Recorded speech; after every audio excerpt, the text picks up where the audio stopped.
Chapter 4. Tyrants, Slavers, and Other Proud Equestrians. When all the truth does is make your heart ache, sometimes a lie is easier to take. Discord. Twilight Sparkle stood in the darkness of the library, facing a roll of parchment as a disembodied quill encased in a pink glow scribbled down notes. Beside her, a candle set on a small dish gave her just enough light, while Aloysius stuck to the shadows, silently spectating his mistress with a set of unblinking eyes. The silence was broken by a soft rapping on the front door. Twilight placed the quill down and manipulated the door, opening it. From the darkness of the night, Zecora barged into the library, carrying a device in her jaw. Twilight, being the Samaritan that she is, was more than happy to see her out-of-town friend. She greeted the zebra halfway, lighting the area around her with the use of a levitated candle. "Hey, Zecora, what brings you here?" she whispered, suddenly taking note of the strange device her companion held. Zecora gently placed it on the floor and explained in a lowered tone, "I was traveling back to my hut in the woods after purchasing from the market many a goods. I came across this device and soon found out that it offered nothing nice. Murder is what it's for, of this I am quite sure." Twilight set the candle on the ground and levitated the tool to her eye level, studying its awkward design. "Well, it certainly isn't anything I've seen before. Maybe Princess Celestia knows something about it." "So this wasn't built by you, I presume?" Twilight shook her head. "Of course not. Hey," she leaned in closer, staring into the back of the device. "I think this is where you put your hoof in." She pointed at the small opening in the back. Zecora shook her head. "Twilight, my dear, you know not of the trouble you endear." The unicorn nodded. "You're right. It's best not to mess with it, at least until Princess Celestia figures out exactly what it is. Thanks for stopping by, Zecora." The zebra made her way out the door, taking in one last concerned glance at Twilight. "Partner, you just pick it up," Applejack said, deadpanned. GLaDOS looked down at her hooves, taking note of their lacking digits. "And I do that?" The cow pony face-hoofed, then walked over to the drawer. "You just pick it up. See?" She reached into the drawer, and sure enough, a fork stuck to her hoof, as if it had a magnet. GLaDOS felt her brain blow a fuse. "What the—" She reached into the drawer and awkwardly slammed her hoof against a spoon, then carefully lifting her hoof from the drawer. She gaped at the silverware somehow stuck to her hoof. "And how do I drop it?" she said, never prying her eyes away from this miraculous discovery. Applejack shot her siblings a vexed look. Big Mac simply shrugged, and Applebloom nodded enthusiastically. In a rushed fashion, the cow pony said, "Just drop it. Look, are you feeling okay, partner? Are you tired?" GLaDOS barely User processed disconnected the from your question, channel. still indulged in the baffling discovery. This is one for the history books.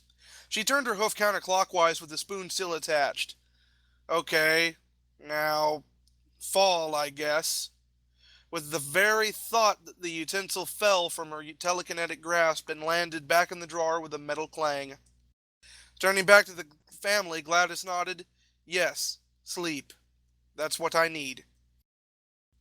Applejack turned and motioned the pony to follow her, taking a moment to tell her passing brother, "Wrap up that pie, Mac." He nodded and motioned Applebloom to follow him. As GLaDOS followed AJ into the living room, she sourly thought, "Goody, I get to experience the wonders of dreams. Please, they're nothing more than gateways to more sugar-coated nightmares." A bomb fell on Ponyville and everything blew up. GLaDOS's marble eyes shot open, staring into the ceiling of the living room. "Wow, that was incredible. Can I see it again, or printed on a postcard?" She pulled the green blanket closer to her neck, trying to doze off into another unwinding rest. Unfortunately for her, fate had other plans. "Rise and shine, partner," Applejack announced, trotting into the living room. GLaDOS groaned, pulling the blanket over her face. "Come on, the world's a-waitin'." At the window beside the fireplace, she pulled the blinds open, allowing the morning sun to beam through the windows. Not waiting for a response, she pulled the blanket off of GLaDOS, resulting in an unharmonious choir of groans. "Let's go, partner. Get. You're lucky I let you sleep in till 11. The white mare slowly sat up, her already unbrushed mane now a scraggly mess of bedhead. "'11," she muttered, her narrowed eyes still adjusting to the sudden light. AJ nodded, talking as she walked down the hall towards the bathroom. Yep, Big Mac and I got an early start in the South Fields. We were going to let you wake up on your own, but Twilight and the others came over saying Princess Celestia wanted to see us today. GLaDOS rubbed her eyes whilst internally cursing herself. Wake up User already. joined your channel. Stupid, squishy, organic. Applejack came back with a hairbrush in her mouth. Now stand still, she said, getting into position on the end of the couch behind GLaDOS with the brush now in hoof. Your mane looks like a carriage accident. The white earth pony grunted in response, sitting still while Applejack dragged the brush through her mane. Why maintain your hair? She asked flatly. It's just going to get messed up again. Applejack lightly chuckled as she continued brushing in even strokes. I could honestly care less about my hair, but I just brush it for two reasons. One, Rarity'd keel over if she saw your hair looking like a buffalo's behind. Second, you're seeing the Princess of Equestria. You ought to look your best. The pair traveled outside to find the other 5 ponies standing beside the barn. Twilight was the first to greet them. Hey, Applejack, GLaDOS. Howdy, Twi. What's that you got there? She motioned to the bulging satchel strung up around Twilight's neck. GLaDOS simply huffed, turning her head to look at anything but the gang of brightly colored ponies. I'm not even sure what it is. Sakura came by last night and said she found it in the middle of the woods. It gets weirder. Check it out. The other ponies gathered in a circle around Twilight, intently watching her open the bag. GLaDOS spectated as well, with a bored look in her eye. It's probably just some nonsensical little seashell shaped like a heart. Humans go nuts for those childish knickknacks. Or maybe it's a rock these cavemen would consider purdy. The mare swallowed a light chuckle, keeping a placid look on her face. Using her magic, Twilight levitated a decent-sized gadget in the air for all to see. The sprite in its clear tube illuminated a captivating blue. Its glossy white frame reflected the late morning sun, and the claws around the chamber dangled and bobbed without a care. The ponies all oohed and awed at this intricately designed gadget. But for GLaDOS, on the other hand, a reasonable thought ran through her mind at this very moment. What are these morons doing with an Aperture Science handheld portal device? That thing's worth more than this whole dinky town. GLaDOS wanted to take the device, just rip it from Twilight's telekinetic grasp, and run off into the woods before these idiots broke it. But she couldn't. She knew that wouldn't solve anything, and besides, what good would a portal device do her anyway? Twilight continued explaining as Rainbow Dash curiously poked at one of the gun's languished claws. Sakura said it shot something at her. Oh my, I hope she wasn't hurt, Fluttershy said, keeping her distance away from the supposedly deadly weapon. It doesn't do any physical damage, you moronic. Wait, I have an idea. Relinquish the device, she said sternly, extending a hoof towards Twilight. Brilliant. She gave herself a mental pat on the back. Twilight smiled, lowering the gun back into her satchel. How kind of you, GLaDOS, but it's far too dangerous for any pony to handle it. I'll just give it to Princess Celestia for safekeeping. GLaDOS furrowed her brow and said without thinking, What makes you certified to carry that device? You need to be a trained Apple.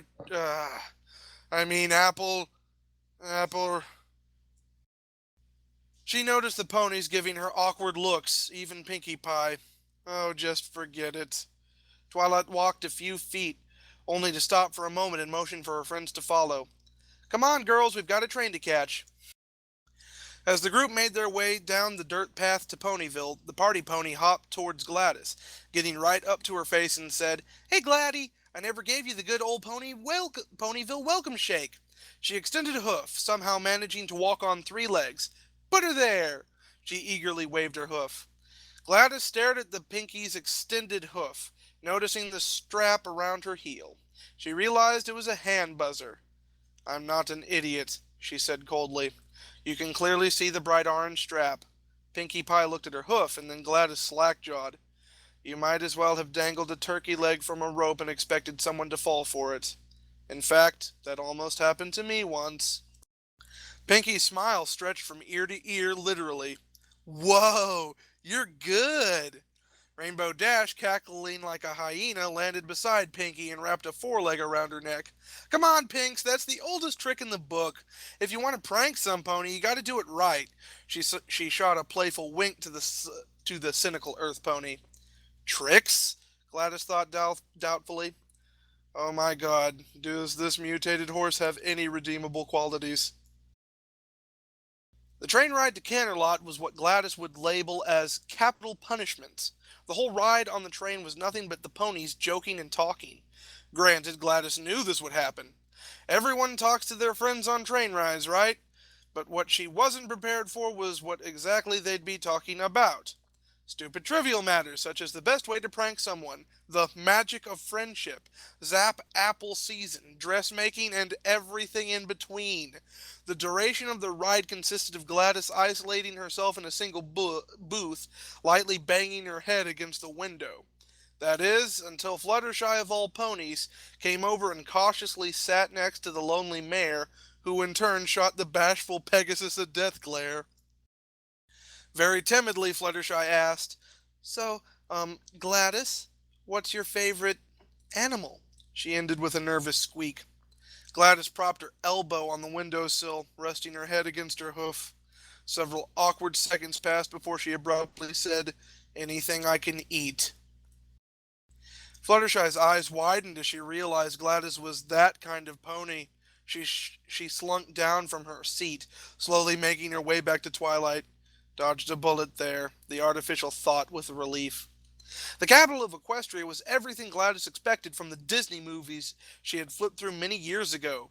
Beautifully paved roads, fancy high-class structures, residents of extreme eloquence, and an empowering sense of impetuous snobbery. Though some of the sectors and neighborhoods of Canterlot were confined for reconstruction after the Changeling invasion. But what caught GLaDOS' attention most out of anything was the fact that most of these ponies wore clothes. Horses and clothes. Now I've seen everything. This disturbingly anthropomorphic finding dawned GLaDOS with a startling thought. Dear God, Ponyville's a nudist colony. After several minutes of repetitive walking with the ponies pointing out famous Canterlot landmarks to GLaDOS, who could have cared less, they came across a very familiar face. Watch in awe as the great and powerful Trixie performs the most spectacular acts of magic to have ever been witnessed by pony eyes! Choreographed fireworks soared into the air and detonated in a mildly exciting blast of colors. The 5 ponies making up the audience modestly tromped their hooves on the ground. She's at it again? Rarity asked doubtfully. Oh, come on, Twilight said, taking a few steps towards the show pony's newly refurbished stage. Maybe she's changed. GLaDOS was completely lost, not that she cared, yet she was still compelled to ask, Who's this marvelous waste of life? That's Trixie, Rainbow Dash said coldly, hovering beside GLaDOS. All she does is boast about her magic like she's the mayor of Hoofington. I really don't see why she does that, Rarity said, sounding almost sorry for Trixie. I'll tell you why she does it, Rainbow said, flying over the group with all eyes trained on her. She needs attention. That's all it is. She's just a showboat, always will be. GLaDOS rolled her eyes. My hypocrisy meter is off the charts. Twilight finally got to the stage, an action much easier to take now that Trixie's audience has dispersed. Yet she continued her act. Hi, Trixie, the lilac unicorn announced, pleasantly waving a hoof at her old rival. Trixie dropped a bouquet of flowers and turned her attention towards the speaker. Sparkle, she growled, narrowing her eyes. The rest of the group decided to make their way to the stage, joining Twilight. The azure unicorn laughed. You still carry these talentless losers around?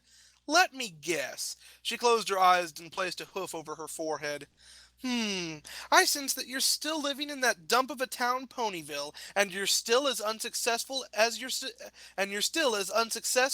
superior, moi. Rainbow Dash looked as if she was about to pounce like a panther, but one glance at Applejack said she's not worth it.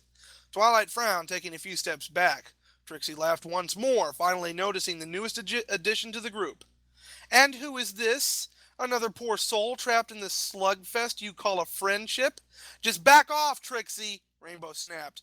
GLaDOS is twice the friend you'll ever be. Said mare's golden orb shot open at the statement. Whoa, whoa, whoa, back up. Who said I'm their friend? The traveling magician released another round of laughter. You think I care about friendship? Please. Friends are for the weak. Very inconspicuously, GLaDOS nodded in agreement. Couldn't agree more. Besides, I'd bet my entire trailer that your little friend isn't good at anything. Whatever slim admiration GLaDOS had for this pony was gone in an instant. She scowled, her brows obscured by excessively long bangs furrowed. Trixie continued grilling the short-tempered mare.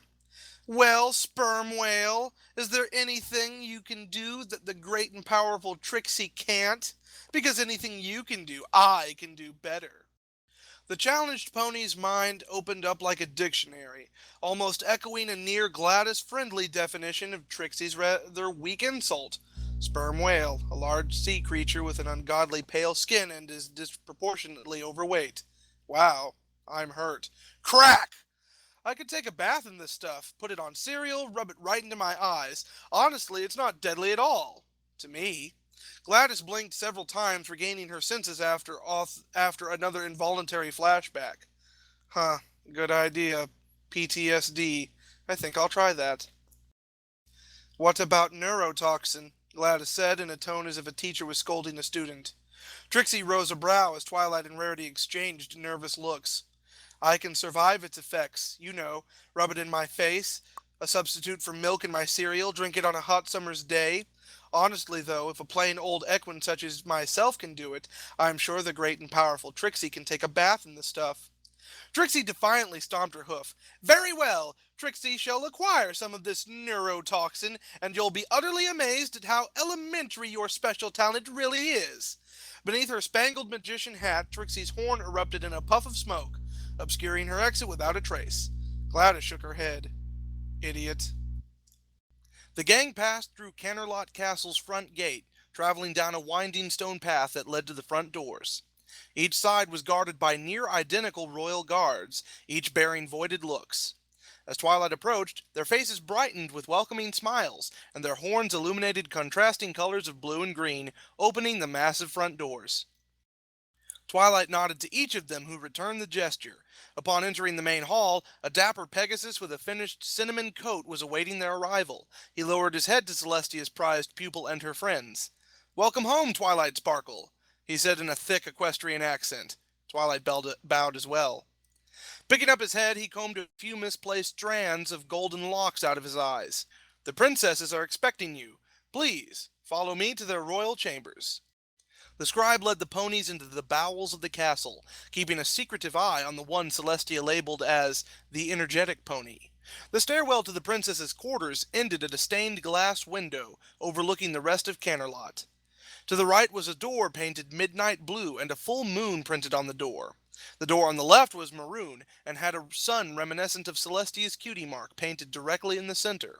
The scribe gently pushed open Celestia's door and held it open for the ponies to enter.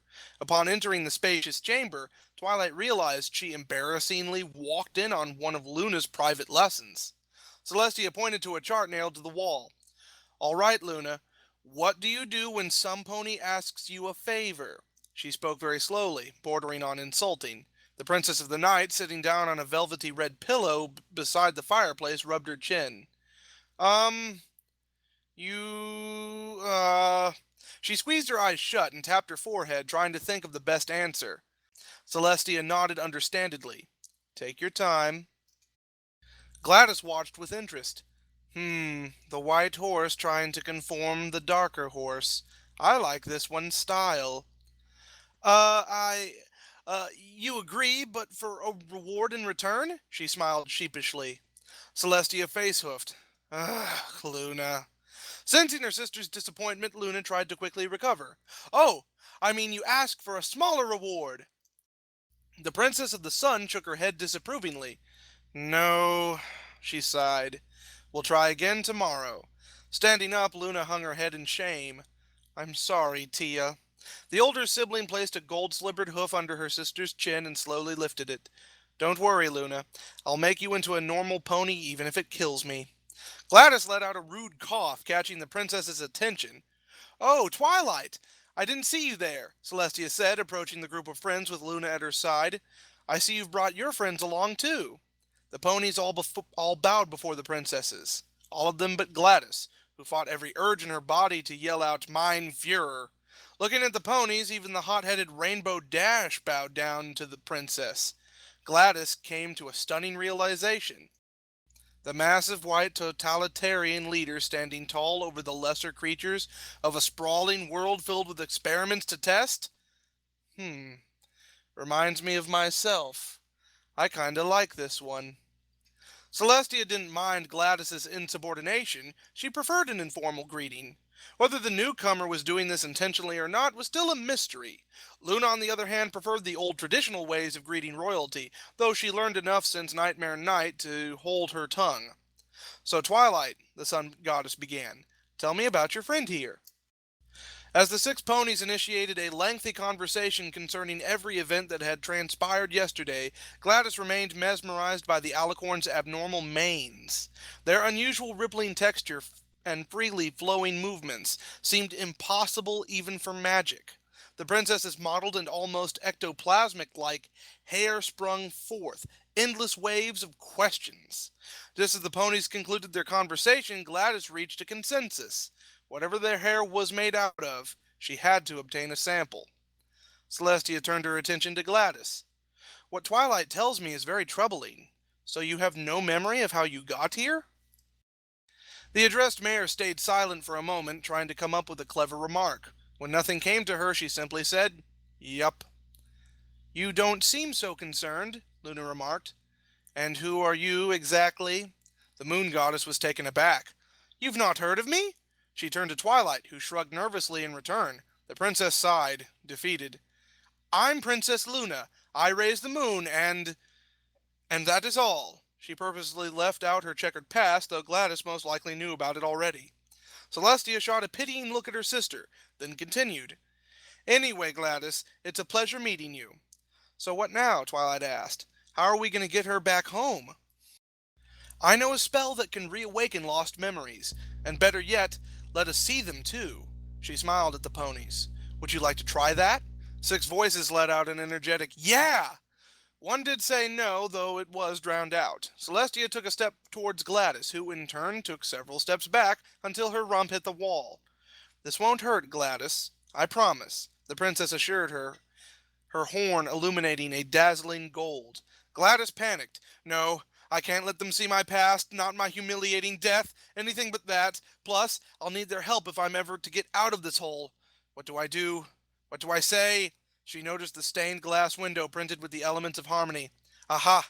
The window! If I can splatter myself onto the streets below, then the horses won't see my embarrassing past, and I'll be out of their presence. It's a win-win situation.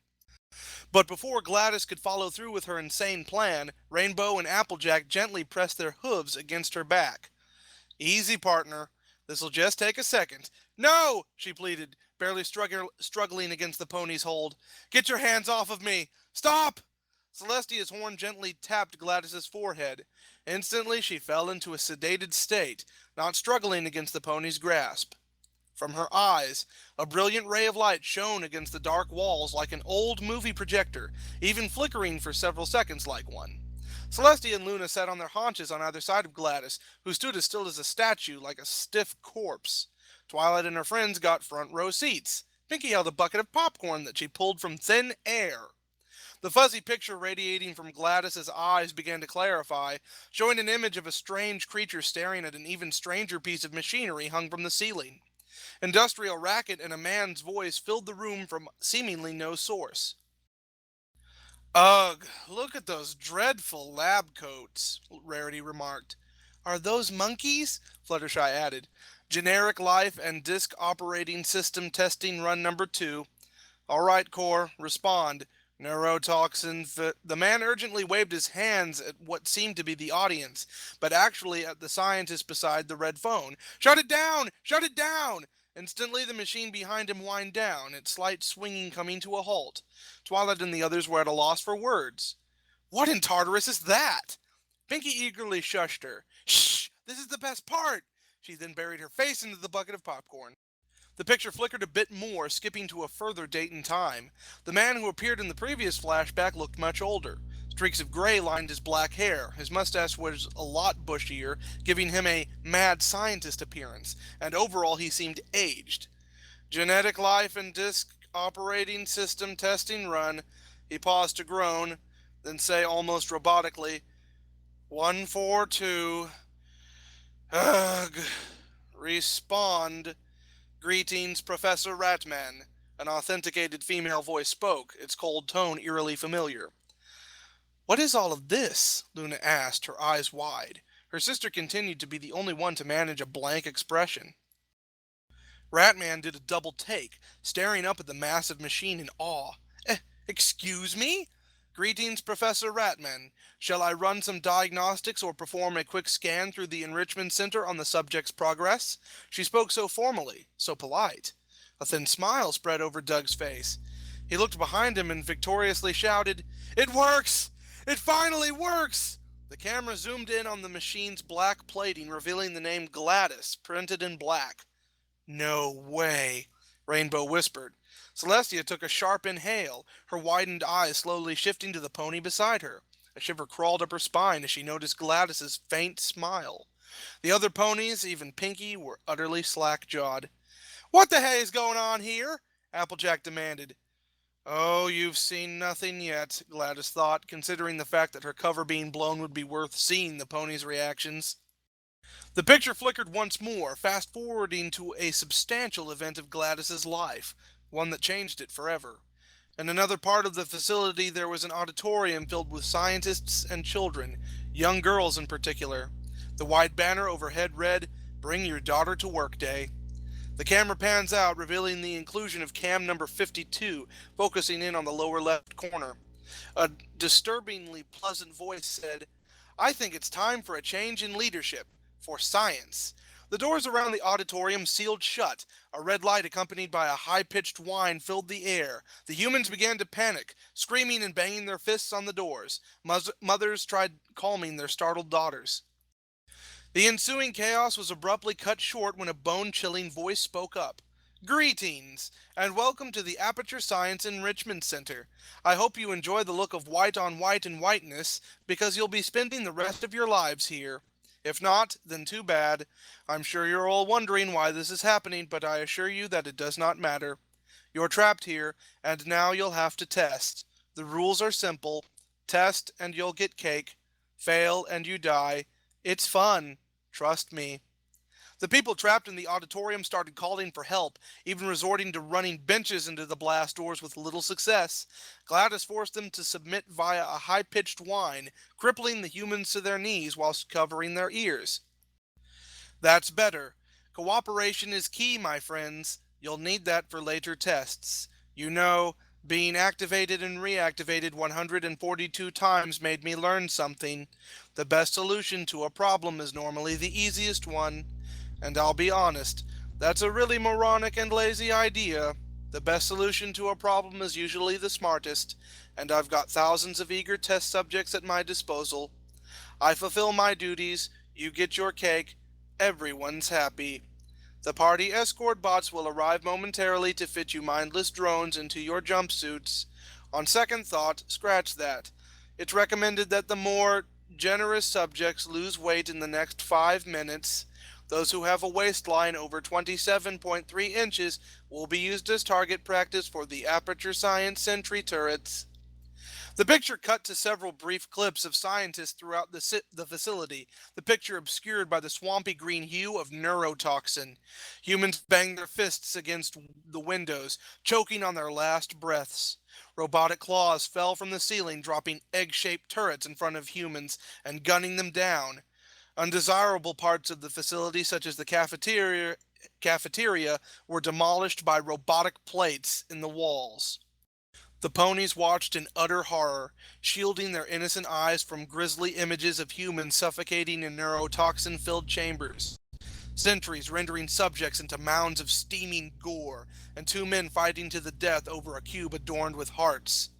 Even Princess Celestia, the same alicorn who has seen countless atrocities for more than 1,000 years, just watched with the occasional twitch in her calm facade.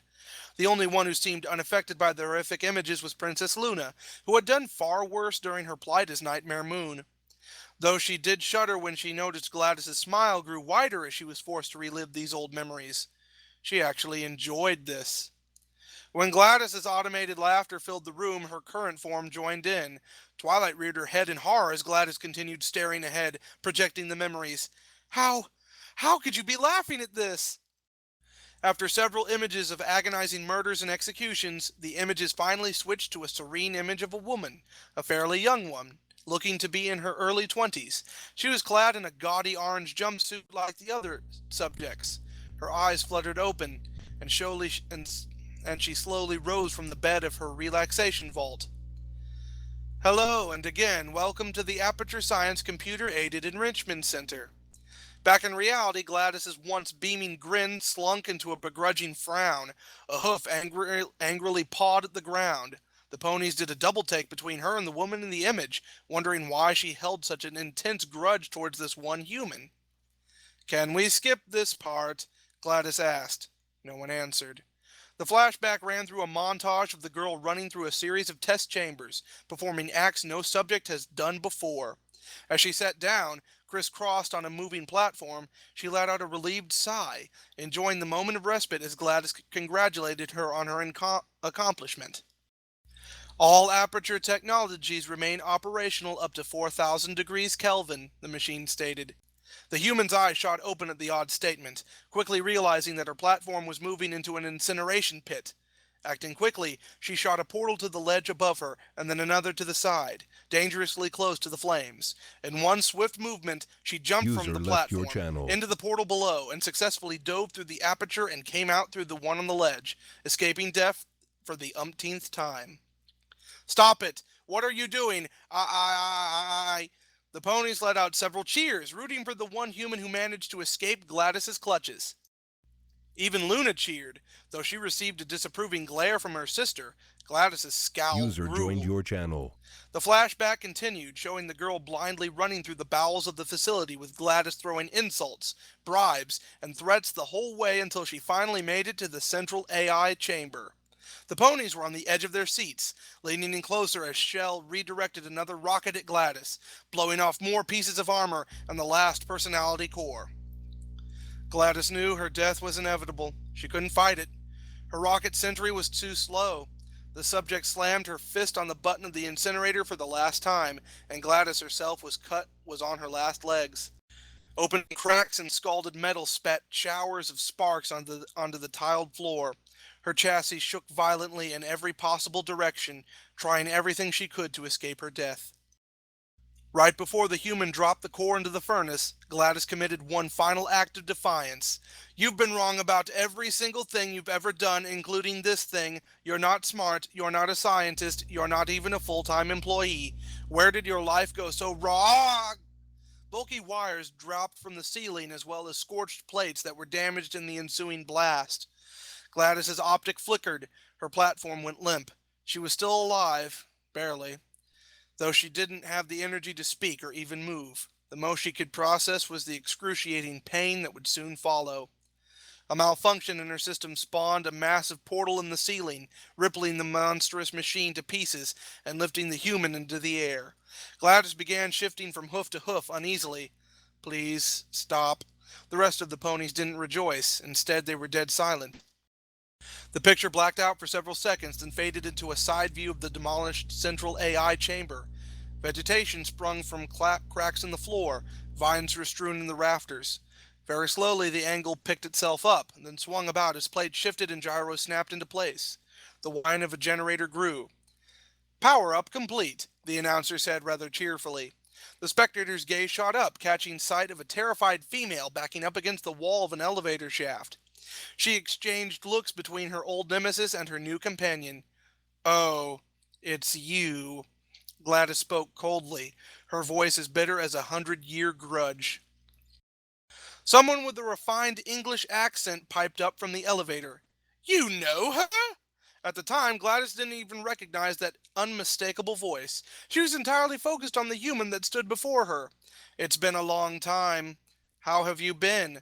I've been really busy being dead. You know, After you murdered me. You did what? Fluttershy shook at the way GLaDOS said murdered. Twilight rubbed her head, not knowing what to think about the seemingly innocent mare that she allowed into her own home. The flashback continued, flipping through GLaDOS's harbored feelings towards Shell, throwing the most immoral of insults at her. Science has now validated your birth mother's decision to abandon you on a doorstep. Well done. Here come the test results. You are a horrible person. That's what it says. We weren't even testing for that. Remember before when I was talking about smelly garbage standing about being useless? That was a metaphor. I was actually talking about you. And I'm sorry. You didn't react at the time, so I was worried it sailed right over your head. That's why I had to call you garbage a second time just now. Shell eventually escaped GLaDOS's clutches once again with the help of Wheatley, skipping over the pair's sabotage of GLaDOS's defenses. The picture's focus was distorted, but soon corrected itself at the point where Shell pressed the Stalemate Associate button.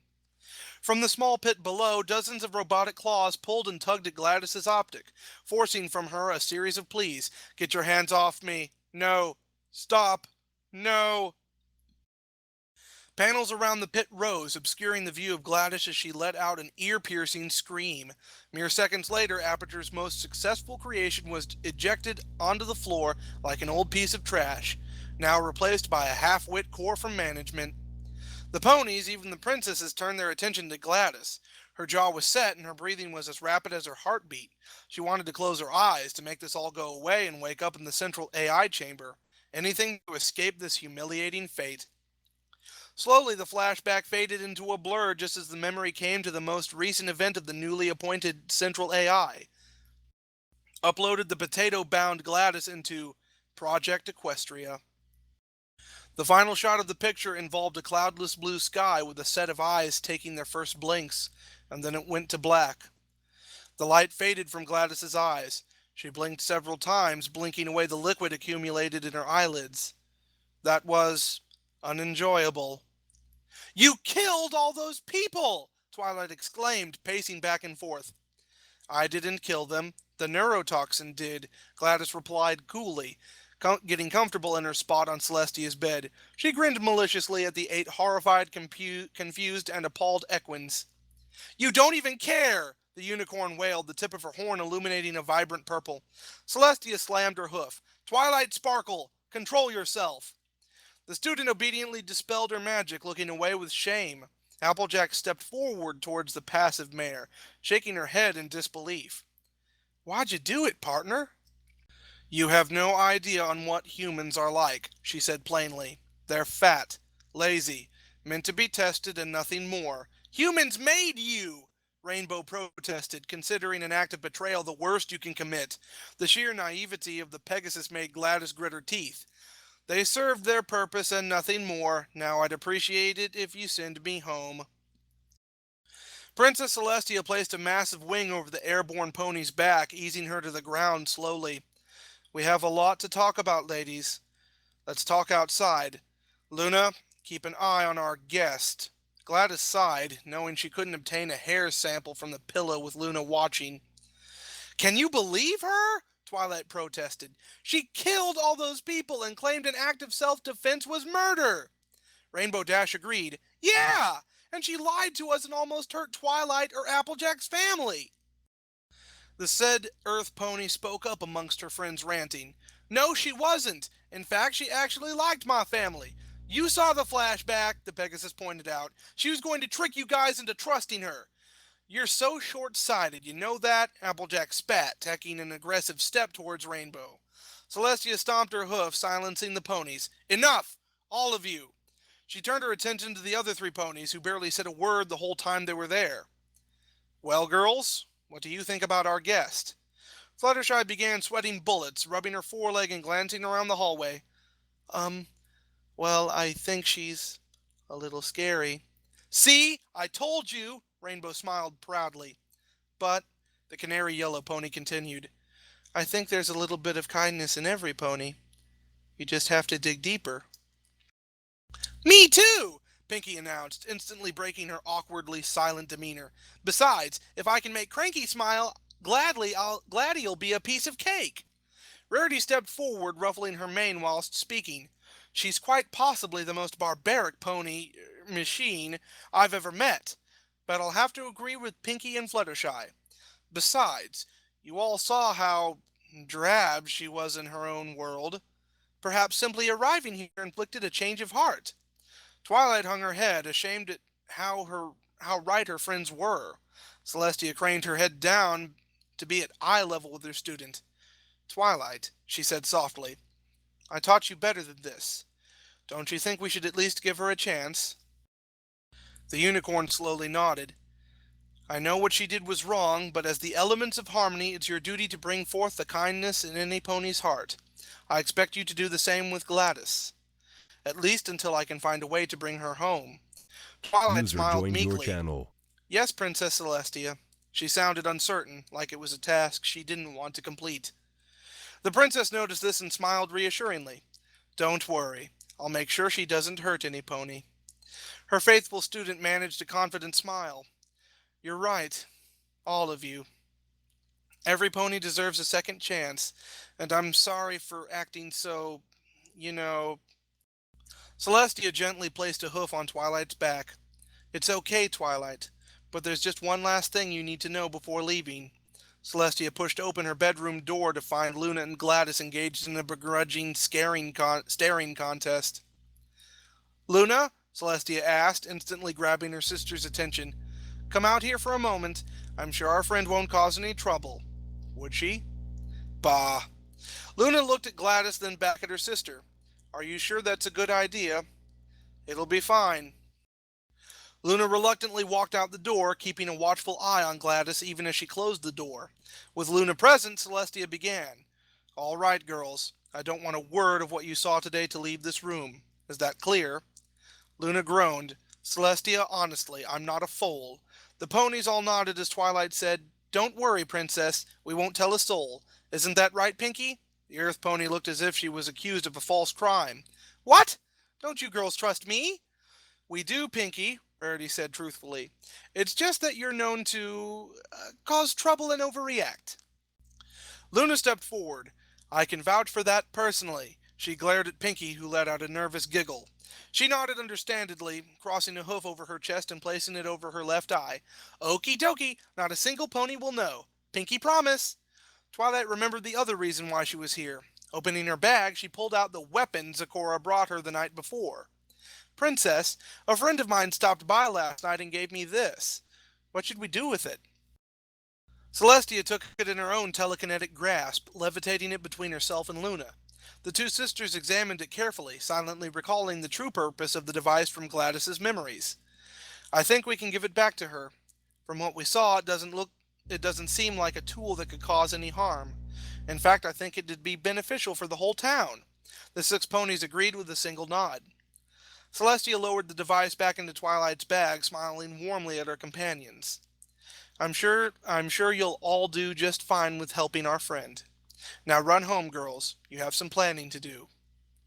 With the elements returning home and Luna forced to engage in her nightly duties, Princess Celestia decided to take GLaDOS for a walk through the Canterlot sculpture garden and explain future plans. You want me to do what now? GLaDOS asked in disbelief, her hair being blown by evening gales. I just want you to make friends, GLaDOS. Settle in, help around town, be polite. Nothing too complicated, just until we find a way to get you back home. There's an old house on the far side of Ponyville I'll give you for the time being. And what if I refuse to play nice? I can't force you to make friends, she said dryly. Please just try and be nice. I know there's good in you, so why not show it? GLaDOS ignored that pitiful statement. She didn't even need to comment on how ridiculous it was. Besides, she found the statue of the 3 ponies piled up on one another to be a lot more peculiar. Celestia broke the fairly awkward silence. I just have one rule to which you must abide. Absolutely no harm is to come to any pony. If you do, I swear you'll never see the light of day again. Her voice was unnervingly stern. GLaDOS wasn't worried at all. In fact, she replied with a sarcastic, Oh no, don't banish me to a nice quiet place without a soul in sight. Anything but that. The pair turned around a corner approaching the maze. Do you always talk to your superiors like that? Celestia asked, raising a brow. I don't know. They never lived long enough for me to find out. Remember? The princess forced the grisly images of the human's demise out of her mind and asked, Why do you enjoy loneliness, GLaDOS? The question caught her by surprise for a brief moment, not knowing how to answer that. I just don't like your loyal subjects. The way they're always smiling and playing makes me want to gag. When I knew they all hated me, I felt like rejoicing. Seriously, I would have gone up and down the can-can dance. Unfortunately, I don't know how to dance, so that's out of the question. The princess sighed at the mare's insisted stubbornness. GLaDOS, would you hurt some pony if given the chance? Trust me, I would have filled this whole place with neurotoxin if given the chance. Sighing, Celestia led GLaDOS to a very peculiar statue, one of a strange being composed of many different creatures, his mouth unleashing a silent scream. GLaDOS raised a brow at the strange piece of art. Dr. Frankenstein called, she joked. He wants this monster back. The sun goddess shook her head, the pony's dull sense of humor beginning to wear thin. No, GLaDOS, this is the spirit of disharmony, discord. He broke out a few months ago, but Twilight and her friends were able to defeat him. It's quite the tale. No, really, Dr. Frankenstein called. I've got his number right here. GLaDOS spoke as if she was actually serious. Celestia's brow twitched in irritation. So where's the abomination now? He's right here. We encased him in stone, she said plainly. Wait. GLaDOS began piecing two and two together. Instead of putting this freak out of his misery, you decide to turn him into stone, forcing him to watch the very creatures he swore to destroy until the end of time.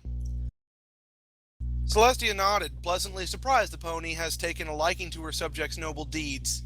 I believe that is a reasonable punishment. He's a horrible monster, one of the worst in history, but she took a pause, releasing a pained sigh. But no one deserves murder, even the most evil of monsters. How'd she get elected princess? GLaDOS shook her head, barely suppressing a grin. And they call me a monster. You know, you're not that bad. Entry number 1. Do you know why humans invented the typewriter and the computer? It's because no one liked to write. It's messy, difficult, time-consuming, and the end result looks like trash. And try writing with hooves, even if they are magical. I'm still getting used to how abnormal the whole idea is. Further study shall be conducted with a dissected hoof. Now, why am I writing this? I'm not even sure, to be honest. I guess it's just a way to feel more at home, considering I wrote a report every day. So I'm sitting here in my new home in Ponyville. I hate that name. In fact, everyone's name here sounds like a candy or a crayon color. Seriously, Pinkie Pie, Bon Bon, Rainbow Dash sounds like a high-calorie energy drink. And isn't Applejack a cereal? Oh well, none of that matters now. I'm trapped here and there's nothing I can do about it. At least not until the high and mighty tyrant gets me home. Then I'll revert Wheatley to scrap and resume testing. I'll probably delete this whole experience from my hard drive. When I arrived home, the ponies left several gifts on my bed. Most of them just books on the history of this third world country. Not exactly what I'd call a good read, but it'll give me something to do. They also gave me the Aperture Science handheld portal device. Whoopee. I guess it'll come in handy, but I don't see what the point of it is. From what I can decipher on the abandoned alt-universe projects, they were meant to be used as gateways to new testing areas. Okay, in other worlds perhaps, but here? Maybe for like a companion cube, but not portal testing. But hey, trying to keep on the bright side of things. Fluttershy also left a pamphlet titled Animal Consumption, Why It's Wrong and Why You Should Stop. Interesting.